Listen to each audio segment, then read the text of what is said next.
आज से 30 करोड़ साल पहले इस धरती पर डायनासोर राज करते थे और 6 करोड़ 60 लाख साल पहले इनका अंत हो गया आसमान से एक उल्कापिंड गिरने के कारण। ये सब चला मेसोजोइक एरा में, जो कि इतना आप सबको पता है। लेकिन क्या आपने कभी सोचा है कि धरती यानी लैंड पे तो मेसोजोइक एरा में डायनासोर जैसे और भी खतरनाक जानवर राज करते थे, पर क्या अंटार्कटिका या समुद्र में भी कोई खतरनाक जानवर था? तो सुनो, द आंसर इज ट्रू।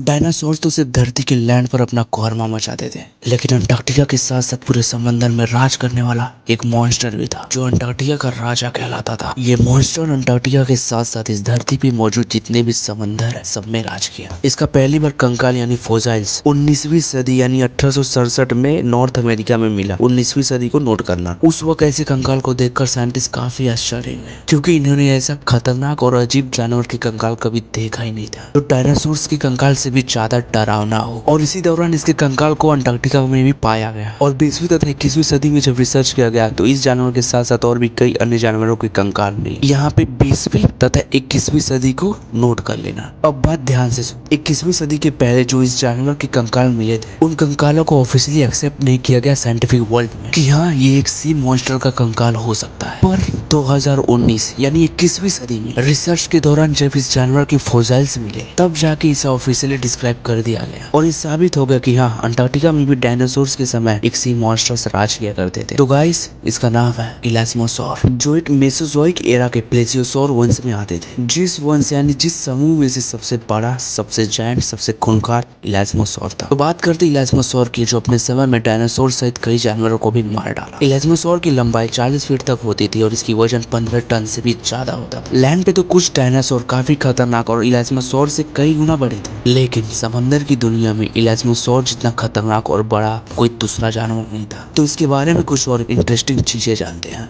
इलास्मोसॉर के बड़े शरीर के साथ इसकी गर्दन काफी लंबी होती थी, पर इसका सर छोटा होता था। इनके पैर बड़े पंखों जैसे होते थे, जिनकी मदद से वे पानी में तैरते थे। और रही बात अंटार्कटिका की, तो वे अंटार्कटिका के आसपास के समंदर में रहते थे। अब डायनासोर वर्सेस इलास्मोसॉर की बात करते हैं। देखो, इलास्मोसॉर एक डायनासोर नहीं था, वो एक समुद्री जानवर था। कुछ डायनासोर के मुकाबले इलास्मोसॉर काफी बड़े थे, लेकिन डायनासोर के प्रजातियों में भी कुछ बड़े डायनासोर थे, जैसे अर्जेंटीनोसारस और ब्रैचियोसारस। ये डायनासोर इलास्मोसॉर से कई गुना ज्यादा बड़े थे। इलास्मोसॉर्स वर्सेस डायनासोर्स, कौन था सबसे खतरनाक? इलास्मोसॉर्स अपनी जायंट शरीर तथा अपनी लंबी गर्दन के कारण डरावना था, लेकिन उसका दबदबा सिर्फ समंदर में था। और डायनासोर्स में कुछ डायनासोर शाकाहारी थे और कुछ मांसाहारी। और रही बात कौन था सबसे खतरनाक, तो देखो, दोनों ही अपनी अपनी दुनिया में खतरनाक ही थे और दोनों ही अद्भुत से भी अद्भुत प्राणी थे। एक जमीन पे तो दूसरा समंदर में। और हाँ, डायनासोर्स में भी बहुत सारे जानवर खतरनाक थे, डरावने थे, भयंकर थे, पर इलास्मोसॉर ने अकेले